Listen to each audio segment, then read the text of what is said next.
Estamos caminhando para o nosso último episódio aqui do caso Isabela Nardoni, Ágora, Ministério Público, Escola Superior do Ministério Público, nosso querido Sembranelli. Muito obrigado por ter permanecido todo esse tempo aqui com a gente, conosco. Muito importante sua presença. Sembranelli, você falou já da investigação, falou da formação de culpa, falou do plenário. Então, assim, para arrematar, algumas curiosidades do plenário e alguma coisa a respeito também de júri, da sua carreira como um todo. Bem, uma curiosidade do plenário que a gente não falou aqui. Que história é essa da maquete? Teve uma maquete no plenário. Conta pra gente.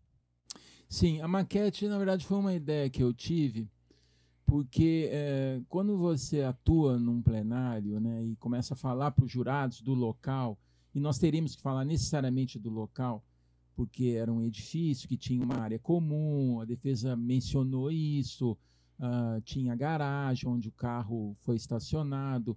Tudo isso, né, eu imaginei que durante o julgamento pudesse surgir um ponto controvertido e a curiosidade do jurado de saber como era exatamente o edifício London. E poderia um jurado questionar isto ou se sentir até incapaz de entender, né, a dinâmica ou a questão física do edifício e pedir para ir até o local. Então, eu fiquei imaginando, né, o batalhão de pessoas que estavam em volta do fórum, jornalistas, como seria difícil esse deslocamento do juiz com viaturas do judiciário levar os jurados até o edifício London, que estava ocupado, né, tinha os seus moradores, né, o seu dia a dia. Isso poderia gerar uma tremenda nulidade, era aquela minha preocupação do júri ser dissolvido, porque o jurado ele não poderia ter contato com ninguém, não poderia falar com ninguém. Imagina um jurado sem querer conversando com um estranho no meio de todo aquele tumulto de deslocamento. Então eu tinha uma extrema preocupação de surgir isto e até a defesa provocar. Fala, olha, se o jurado tiver alguma dúvida sobre o perímetro do edifício, vamos até lá então para ver quem é que tem razão, se é a defesa ou se é a acusação. Então eu pensei numa estratégia que era exatamente ter uma maquete de última geração para dar uma ideia de como era o edifício London, inclusive com a maquete do próprio apartamento, com as marcas de sangue feitas, para que o jurado tivesse uma ideia próxima da realidade e não precisasse ir até o local. Tá? Só que maquetes, todos nós sabemos, né, isso não é feito pelo Instituto de Criminalística. Isso é feito por empresas que trabalham no mercado e custam caro. Mas mesmo assim eu resolvi, apresentado a um dono de uma empresa que mexia com isso, eu queria conversar com ele a respeito dessa possibilidade com a ciência do Poder Judiciário. A maquete não seria da acusação, a defesa também poderia usar, a maquete seria do processo. Tá? Então, o dono dessa empresa, numa conversa informal, adiantou que custaria por volta de R$50 mil uma maquete assim. Recursos que não estavam disponíveis para isto. Mas ele disse que, em razão da repercussão do caso, ele faria de graça e colocaria à disposição do cartório para utilização pelas partes, pelos jurados, por qualquer testemunha no plenário. E assim foi feito. Ele construiu uma maquete espetacular, brilhante, que reproduzia, ele mandou todos os seus técnicos lá no edifício London, fizeram um levantamento fotográfico em cima, embaixo, na garagem. Eles reproduziram exatamente como era. São essas maquetes que a gente vê aí em lançamentos de apartamentos, né? Que a gente passa, tem até luz dentro das unidades e tal. E ele fez de uma maneira bastante precisa. E a maquete estava lá no dia do julgamento, o judiciário a recebeu, colocou lá à disposição das partes. A defesa, inclusive, usou a maquete para inquirir testemunhas, para que elas mostrassem o que elas estavam falando, aonde é que era o local, e o jurado foi aí informado a respeito do aspecto físico do prédio. Então, eu, primeiro, consegui que não tivesse nenhum deslocamento perigoso dos jurados para fora do fórum, e também consegui algo importante, porque os peritos que eu levei, eles puderam mostrar aonde é que eles encontraram as marcas de sangue, aonde é que estavam os móveis, o veículo, exatamente aonde é que o corpo estava. Isso tudo foi extremamente importante. Claro que eu não pude fazer nenhum tipo de propaganda para a empresa que forneceu a maquete, né? Apenas disse que era um oferecimento e tal de uma empresa para o judiciário para a utilização das partes, e assim foi feito. Uma coisa que eu fico pensando nesse caso é a questão do estado de júri, né? As pessoas gostam de falar, nossa, o promotor estado de júri. Eu também já usei isso, né? Aquela coisa assim, aquele júri mais ou menos, começo de carreira, você fala assim, eu estou em estado de júri.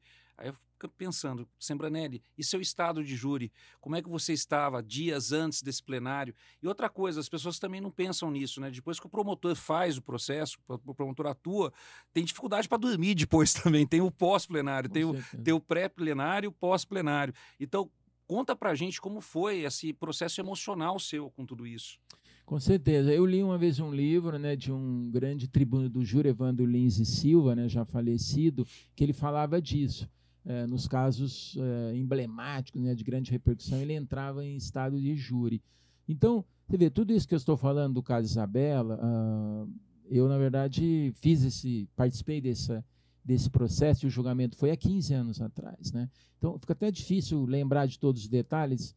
Então, você consegue aí dimensionar como eu fiquei nos momentos que antecederam o julgamento e durante os 2 anos de processo, que foi outra grande preocupação minha, né? Dar uma celeridade ao caso para que ele não caísse no esquecimento, para que ele fosse julgado rapidamente, né? E conseguimos num tempo bastante significativo. Menos de 2 anos, um processo gigantesco, de tamanha repercussão, nós conseguimos que ele fosse a julgamento popular. E eu adotei vários comportamentos que diminuíram esse tempo, tentei simplificar a prova, procurei cumprir rigorosamente todos os prazos. Então, nos termos daquilo que a acusação via, eu me senti habilitado para participar do julgamento alguns meses depois. Eu não precisava nem de mais provas para atuar.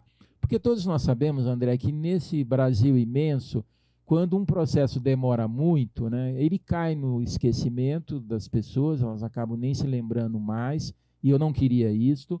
E, ao mesmo tempo, ninguém fica preso muito tempo aqui, né? Sempre vem um habeas corpus, sabe-se lá da onde, e coloca todo mundo na rua.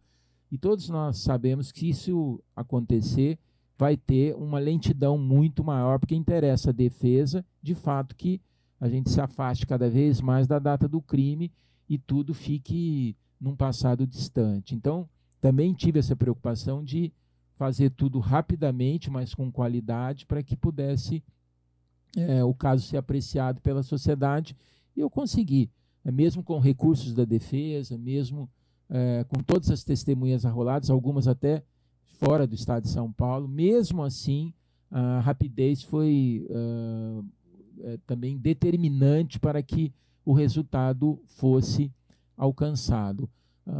Eu fiquei no júri muito tempo, fiquei 25 anos atuando no plenário, e foram muitas sessões, e isso que você falou do estado de júri, ela se repetiu tantas e tantas vezes em outros julgamentos também, não só os de repercussão, mas os outros. Eu acho que é importante para o promotor do júri ele ter amor pelo que faz.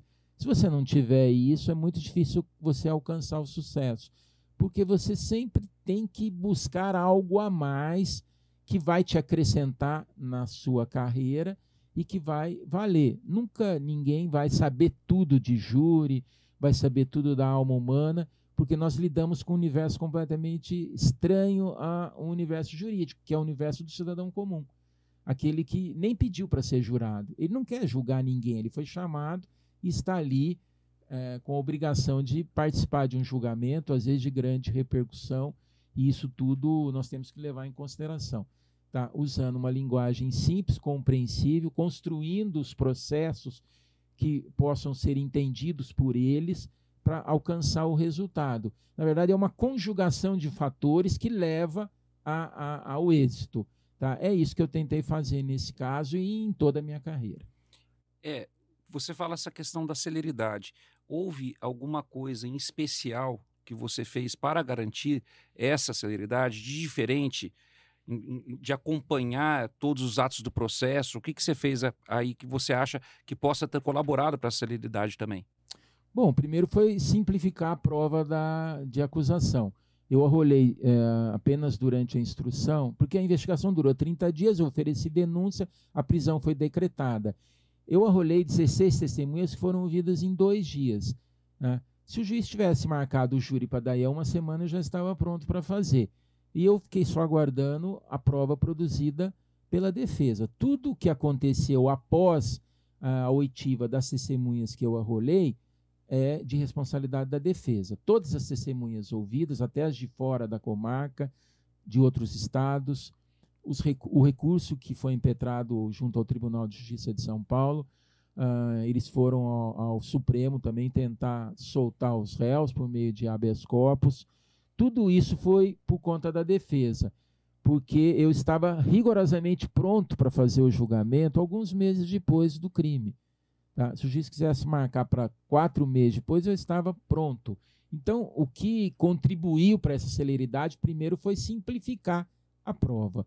Tá? Segundo, foi acompanhar e fiscalizar milimetricamente o trabalho burocrático que a gente sabe que acontece. Tá? Então, quando você, às vezes, escreve num processo e pede algo para o juiz, até que o juiz decida, passe pela burocracia do Poder Judiciário, dias e dias se passam. E ali, essa demora seria inimiga da acusação.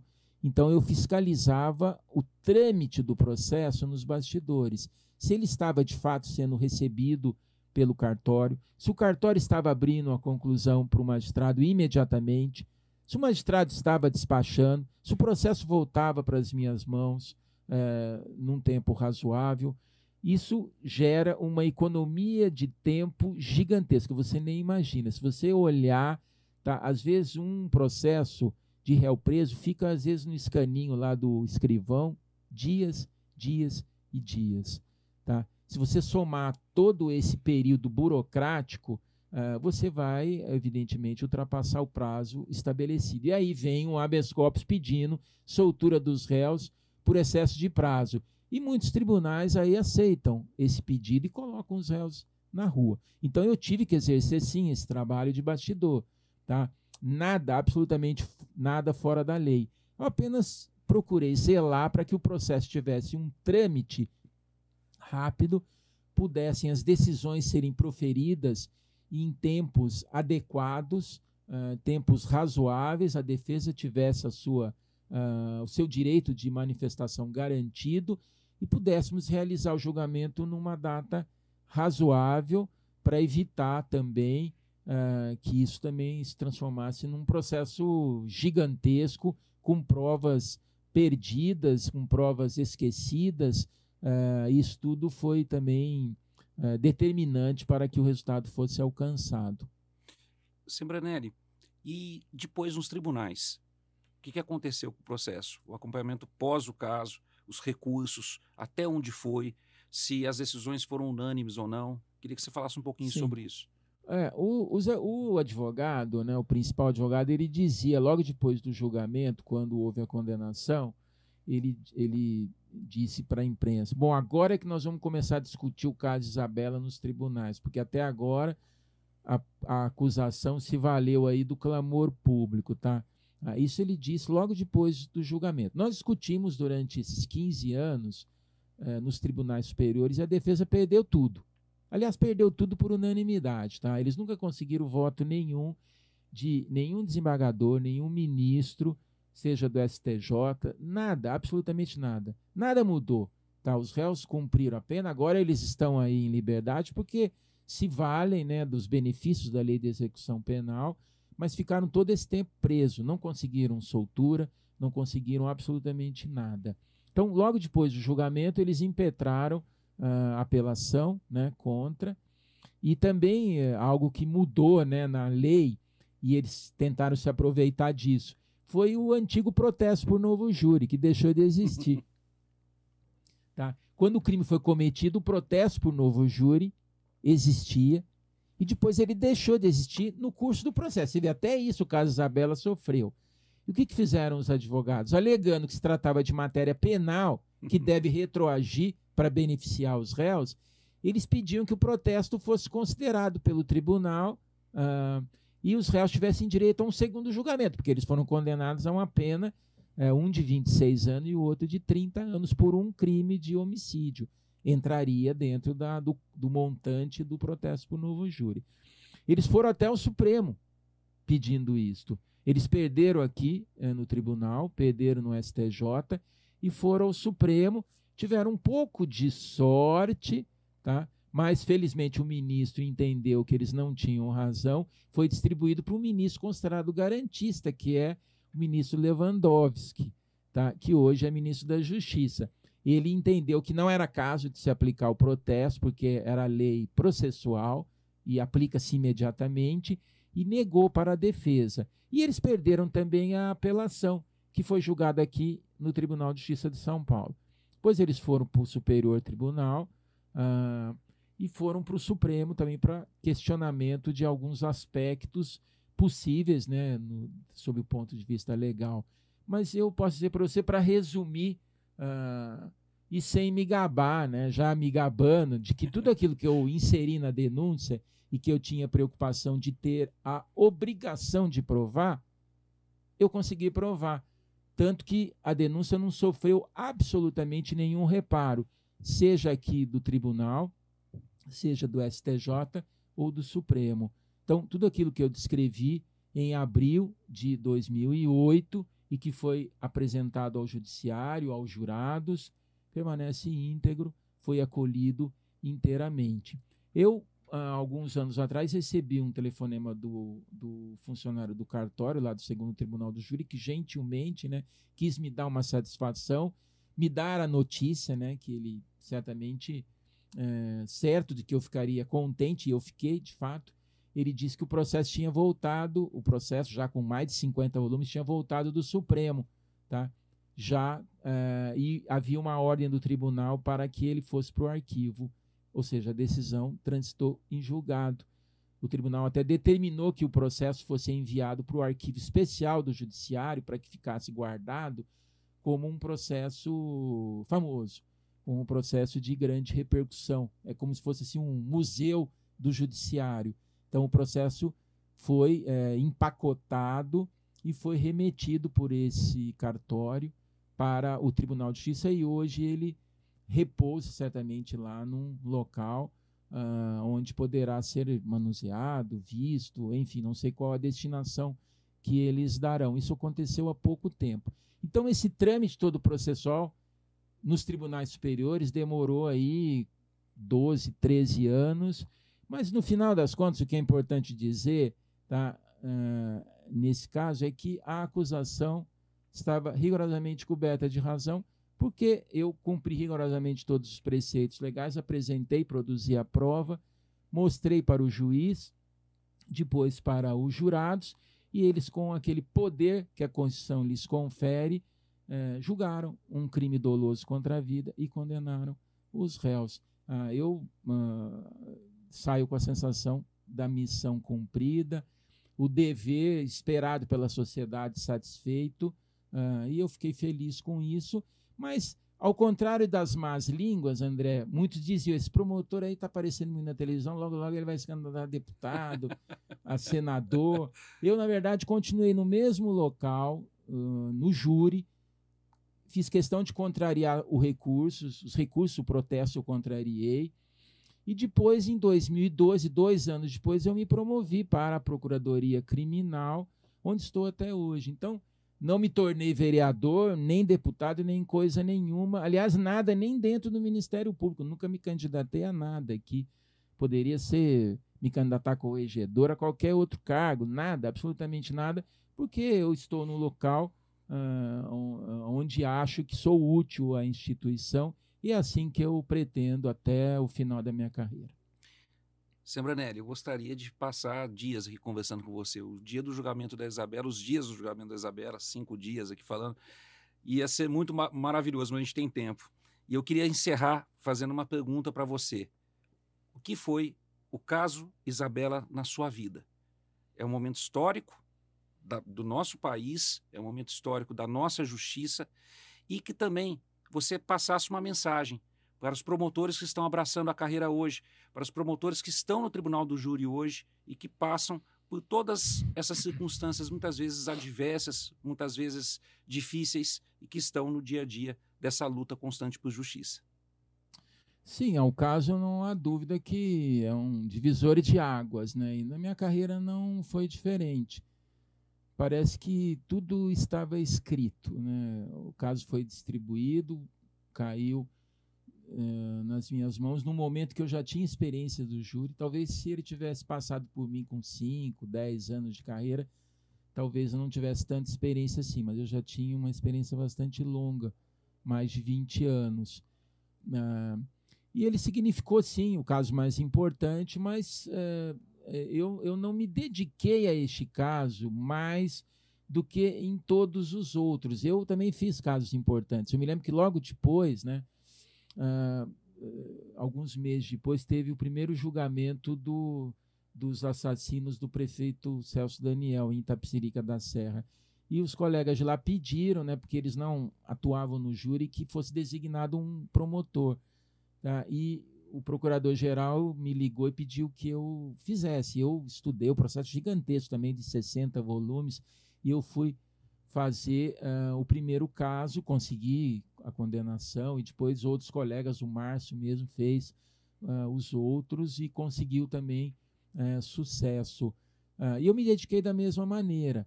Então, claro que esse caso é mais emblemático, as pessoas se lembram, as pessoas me param, perguntam, e eu fico feliz com isso. Eu não sou vaidoso a esse ponto, tá, de achar que isso vai me alavancar para coisa alguma. Eu fico feliz porque é o reconhecimento de um trabalho. Tá? É um trabalho. Eu estive agora de férias em Portugal, em Lisboa, e eu fiquei contente que tem muitos brasileiros que residem lá há anos e anos que me reconheceram e falaram: você é aquele promotor que atuou. Muitos falaram: você é aquele juiz do caso e tal. Mas eu falava: não, eu sou o promotor que atuou naquele caso famoso da menina, o que deu e tal. Então, isso daí não me torna mais vaidoso, apenas me dá certeza de que o trabalho que eu fiz e que eu comecei em 1988, que foi a data de ingresso no Ministério Público, ele foi bem feito. Eu procurei fazer o melhor possível e me parece que eu consegui ao longo dessa trajetória toda. Então, claro que ele significou muito, mas eu tenho mais orgulho ainda da minha carreira no júri, não só neste caso, mas dos 1.580 plenários nos quais eu estive presente e fui extremamente veemente, como eu continuo sendo, porque, apesar de eu ter saído do júri, eu estou na Procuradoria Criminal e na sustentação oral na 15ª Câmara, e eu faço a cada 15 dias as sustentações orais. Não é como no júri, mas lembra um pouco, porque você faz lá as sustentações de vários e vários casos, com vários advogados, para desembargadores. Então, às vezes, eu até entro no túnel do tempo e me transfiro para o passado, acho que eu estou no júri e gosto da função. Então, se eu puder deixar algo para os promotores novos, seria, primeiro, que tudo tem que ser feito nessa vida com muita garra, qualquer profissão. Mas no júri especificamente, que é a minha área predileta, eu entendo que se você... eu sempre coloco assim, a fórmula precisa para você trabalhar bem no júri. Você precisa ter 40% de talento, 40% de muito, mas muito esforço e pelo menos 20% de sorte, né? Porque na hora da escolha do jurado você precisa ter sorte. No argumento você precisa ter, às vezes, um pouco de sorte para atingir o coração, a mente dos jurados. Mas é um trabalho braçal, precisa mesmo de muita dedicação para você conquistar, porque ele acaba te estressando fisicamente, mentalmente. Você que também esteve no júri sabe que é assim que acontece. E a trajetória tem que ser feita. Cada plenário tem que ser construído, cada caso, os mais importantes, os menos importantes. E para aqueles que dizem: eu nunca vou ser procurador de justiça porque eu não gosto da função, porque é isso que a gente ouve, né? Vamos discutir de novo o papel da segunda instância. Eu posso dizer que eu estou na Procuradoria há 13 anos e eu não me arrependo, porque também lá você pode desenvolver um trabalho bastante importante. O Ministério Público tem que acompanhar o desfecho desses processos que resultam em condenações, absolvições na segunda instância. E dá para atuar também com garra e com amor. Tá? É isso que eu estou tentando fazer hoje na segunda instância do Ministério Público, atuando não só com processos do júri. Tá? Os desembargadores da 15ª, eles costumam brincar e falar, agora a sustentação de um processo do júri. O Sembranelli vai falar durante todo o tempo, porque eu gosto. Mas eu também faço crimes ambientais, faço crimes patrimoniais, faço sustentação de tráfico, de crimes sexuais. Eu acho que se você coloca vontade, dedicação, amor, eu acho que o resultado aparece. É isso que eu tentei conquistar aí nesses 37 anos de carreira e pretendo ainda seguir adiante. Vontade, dedicação e amor que você tem demonstrado, aceitando ao convite da escola de estar aqui presente hoje, sempre aceitando aos convites da escola, como você esteve presente no curso de formação e capacitação dos promotores substitutos, passando essa sua brilhante experiência. Sembranelli, eu falo o seguinte, você passou por um momento histórico e hoje está sendo um momento histórico aqui na escola, porque o que eu penso sobre esse podcast? Eu penso daqui a anos, pessoas que a gente não vai estar mais aqui, mas a gente está gravando esse momento, a gente está deixando um legado e as pessoas daqui a anos, quando nós não estivermos aqui, vão falar o seguinte, quem foi aquele promotor que defendeu aquele caso de repercussão daquela menina que foi injustiçada e foi morta pelo pai e pela madrasta. Muito, muito obrigado. Esse é o nosso espírito aqui do Ágora, Escola Superior do Ministério Público. Espero que vocês tenham gostado, espero que vocês acompanhem e peço, siga a escola nas redes sociais, siga o Ágora nas redes sociais. Até a próxima.